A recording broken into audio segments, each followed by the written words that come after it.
Josephat Amisi gotigana no robochi rumwancho muligirwa no Mbunge onyaribari chache Zaheer Jhanda niko bono erure na gote yabuna nacho konya bana bali bakuru achi family tintakane batali kwenyara bakora matemo ba KCPE na gwetabya ya maigeji basiri kurwegwa na bana mbabeti bakonyora asiri tukuri arero ni gali ere yogosira abana 72 abo bono bakuru achi Familia chiria chinta komulikire Josephat Amisi na mange Ninji kwene kiabuna abana bonsi watarasoa ase skuru anena sekrasi ya kienda. Imeko constituency nyaribari chache, benyorere libagelio. Na boigo, konyora chisemi chiabo ase nchire bwenerete. Ayangolengana no mochumbe onyaribari chache Zaheer Jhanda.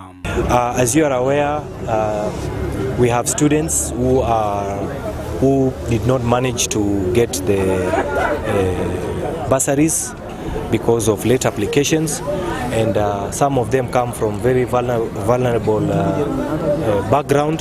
So I decided, as a member of parliament and as a human being, I decided to bring them together. I have about 32 students that come from very poor families.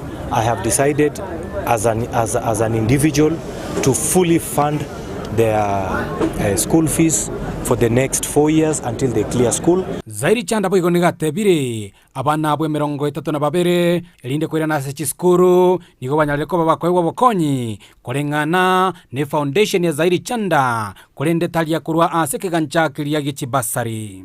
And all this, and I want to make it very clear, it is from my own pocket. It has nothing to do with the CDF. It has nothing to do with anything from government.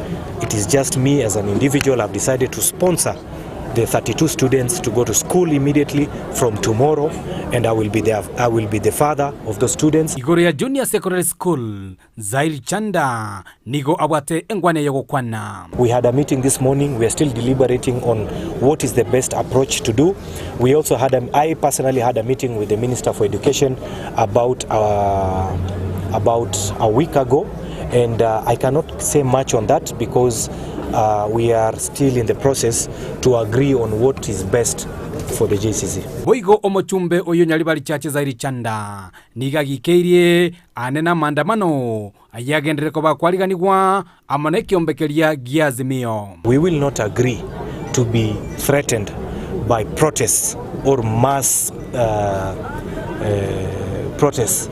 We are telling the Azimio Brigade that the full force of the law will be applied to anyone found contravening the law, destroying any Kenyan property. We will not take it lightly. Zaheer Jhanda boigo nigatebire najikubwaterana amane serikali enene anena se wizara lyobolemi lyokwenekia buna abamenyi be constituency yaye benyorere oboyobolia bweligolirike bune serikali yanyalete ko bayikoliera chira. Karibuni, mimi nitakuwa hapa, kama sio yeye atatuma PS ama mwakilishi wake ambayo tutakuwa tukizunguka hasa katika eneo bunge letu la Nyaribari Chache tukipatiana mbolea kwa watu wetu ili waweze kukuza mambo ya mazao. Kuripoteri getaseni kia Ndizi TV kuro omocho keumbu. Uyo kutoka mea constituency Nyaribari Chache imeye county ya Kisii eliterana Josephat.